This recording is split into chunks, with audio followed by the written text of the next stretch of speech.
Ladies and gentlemen, the President of the United States, accompanied by the Vice President of the United States, the Attorney General, and the Secretary of Homeland Security.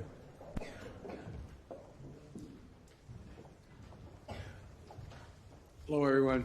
Sorry to keep you waiting for a few minutes. We're doing a little bit of a check-in with making sure everybody's clear to come in terms of health. Anyway, thank you all for being. Please sit down. Please sit down. I keep forgetting this. I see all my Senate colleagues. I'm so unaccustomed to them standing up for me. No reason why they should either. They should be standing for Pat. Pat, you had a great speech. Thank you. Okay, well, Vice President Harris, the Attorney General Garland, and Secretary Mayorkas, I want to thank you for your leadership. In a moment, I'll be signing into law 3 bills that extend critical support to our law enforcement and first responders and the communities they serve.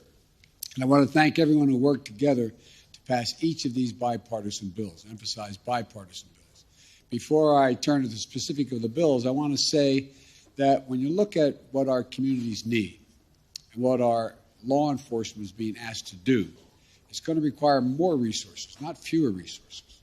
That's why my administration is investing in the community policing we know works and the training and partnership the law enforcement and our communities have requested, and in community-based programs and interventions that can stop violence before it starts.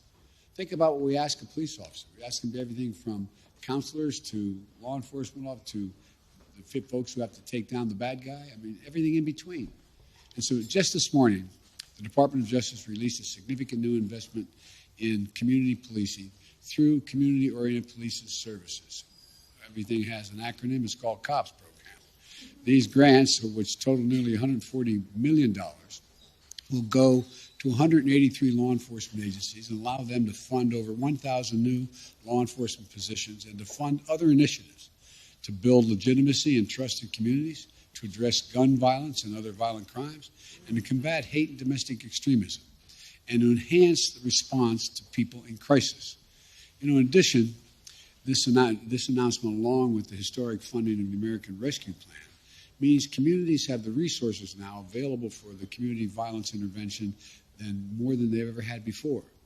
We're talking about programs like violence interrupters, who work as a complement to police in identifying those most likely to be involved in gun violence, stopping it from happening to begin, and put those at risk, who put those people at risk, and put them on a better road to life. So we get them, divert them before they get into the bad stream to begin with. And I want to thank the folks in front of me for doing that. And I want to thank the Attorney General Garland, for leading these efforts as well. Today's investment and the bills that I'm about to sign share a goal of helping law enforcement officers and first responders be the protectors and the partners our communities need. The first bill I'll sign is the COPS Counseling Act. The law is modeled after successful laws in Nevada, and I want to thank Senator Cortez Masto. Thank you very much for what you did as Attorney General in Nevada and what you continue to do. My good friend Senator Leahy, who's been working on these things for a long time, and Todd Young and Tom Tillis, Representative David Trone, and Russian Thaler. There you are. I was looking around. I didn't see you. I apologize. And by the way, David worked closely with our special guest here today, Angela Bamba, widow of Montgomery County police officer Thomas Bamba, whose painful experience helped inspire this bill. Every day, our nation's police officers answer the call and confront scenes that can take a toll on them as well and leave them traumatized. It's not fundamentally different than folks in the battlefield. An awful lot of people come home without any physical wounds, but come home with post-traumatic stress and responding to terrible incidences. Well, the same happens for our law enforcement officers, arriving at homicide scenes, handling child abuse cases. As they confront these situations, we need to help them recover from the invisible wounds that their work can inflict. These wounds are no different from wounds that I said our military encounters on the battlefield.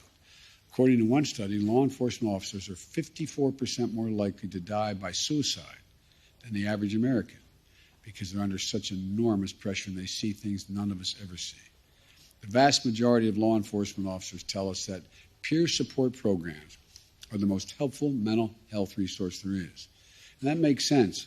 If you hold just a second, it makes you, when you think about it, you know, law enforcement as well as the military, all taught to be stand your own. You know, don't ask for anything. You can do it. Just take care of it yourself. And it's an enormous burden we put on people. And it's really difficult. I've learned working so diligently with the military community. It's so hard to get them to say, hey, I need some help. I need some help. I want you to know a wound that is imposed on your mind is no different than if you broke your arm or got shot in the leg. It's the same thing. It's the same thing. It deserves to be treated. And it deserves the respect that goes along with that. Because the strongest support and the best guidance often come from someone who has walked in their shoes. However, many officers don't access peer support because they have concerns about privacy and confidentiality.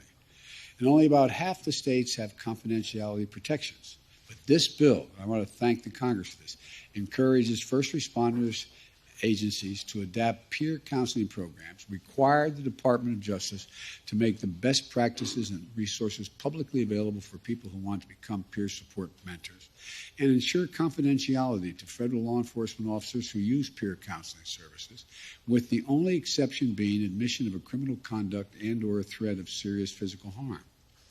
My hope is by giving more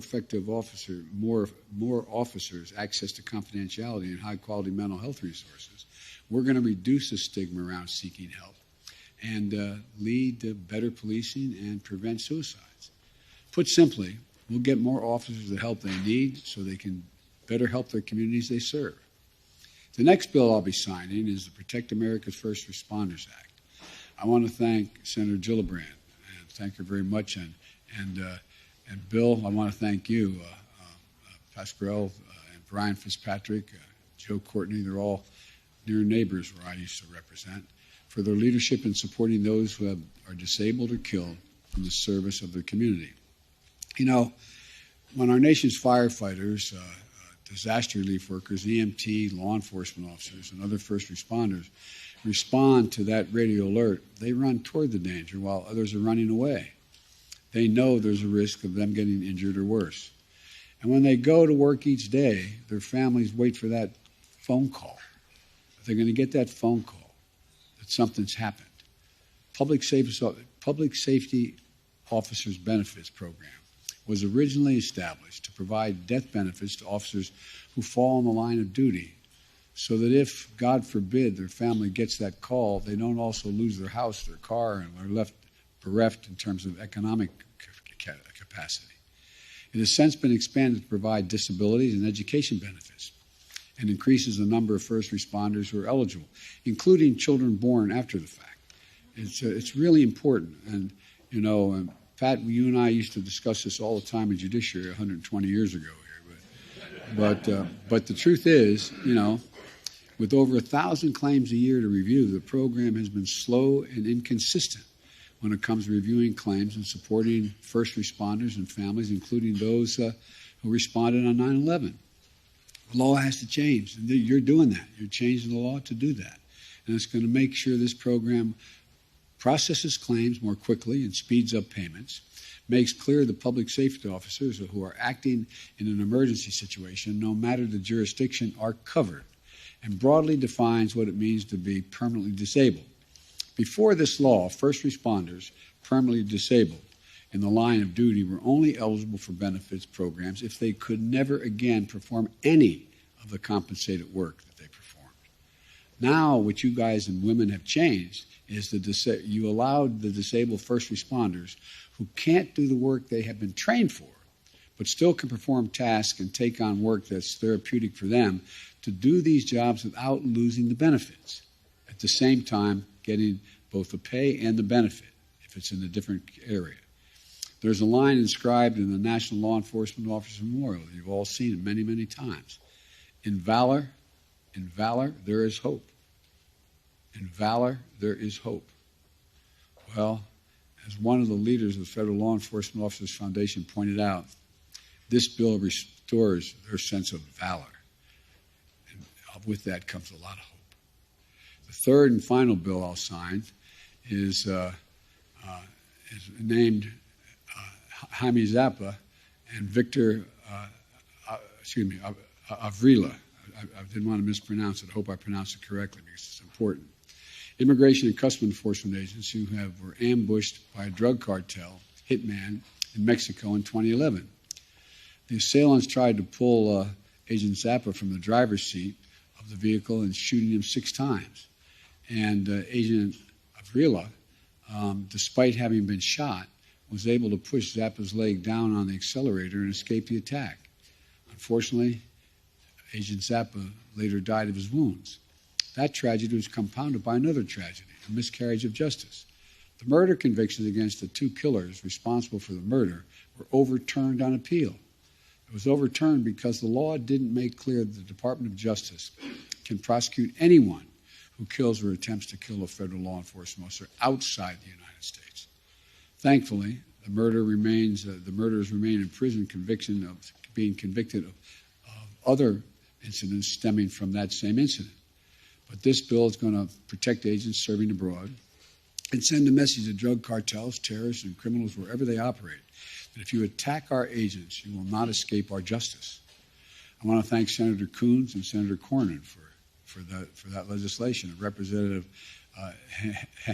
Henry Kawar, and Michael McCall, Steve Shabbat, and other leaders for their leadership on this bill. In just a minute, I'll sign these bills, and they're good and important bipartisan bills. But I want to thank the International Association of Chiefs of Police, the Fraternal Order of Police, and the National Organization of Black Law Enforcement Officers and other law enforcement organizations that have been constructive players in negotiating over meaningful police reform. So I'm asking the bipartisan leaders here today to come together with them, as you've done before, to finally pass the George Floyd Justice of Policing Act. But that's next. And now I want to sign each of these bills. I want to, God bless you all, and may God protect all our law enforcement officers and first responders throughout the nation. Thank you. I'm going to sign these bills.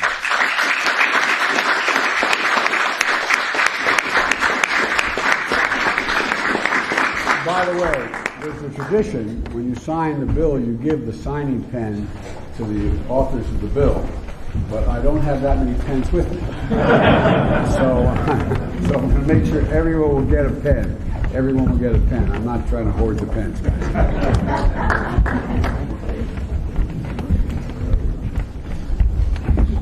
Okay.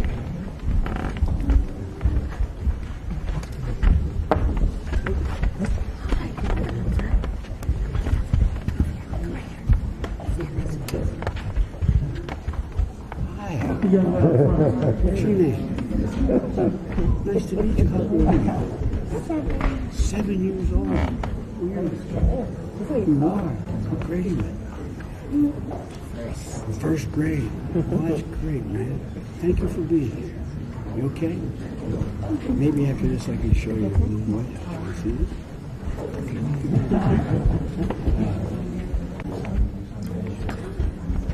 Okay. Here we go.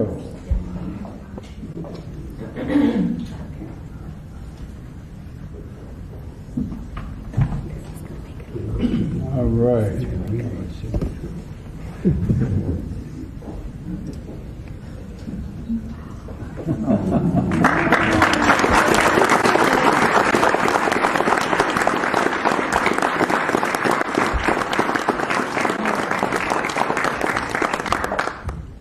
Okay. I'm going to amend I'm not going to do that.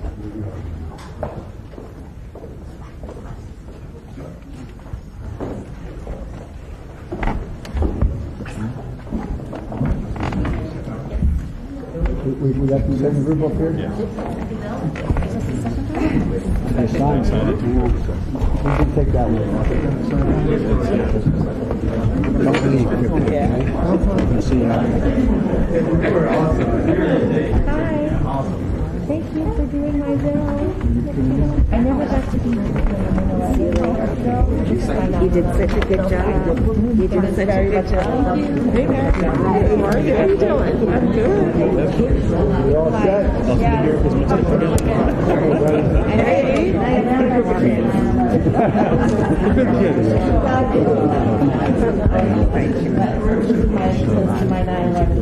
Oh, no, you're fine.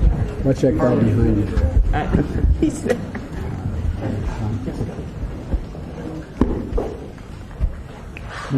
God bless you, All right, Mr. President. thank you. All right, now we're going to sign the third bill.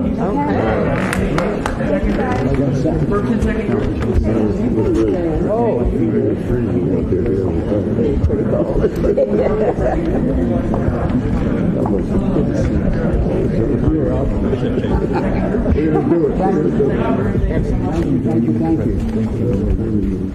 Okay. Congratulations. Thank you very much. Thanks for your work.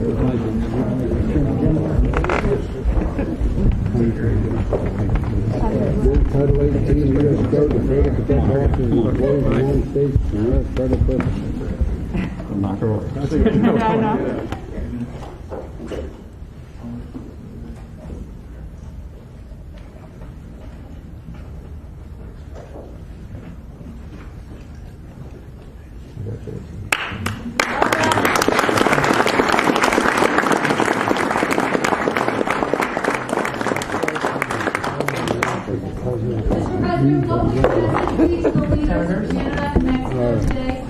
Ladies and gentlemen, please remain in your seats while the President departs. Thank you. I meet with all the leaders. So thank you all so very, very much. Thank you. I hope you guys can stick a minute for this to say hello. Thank you.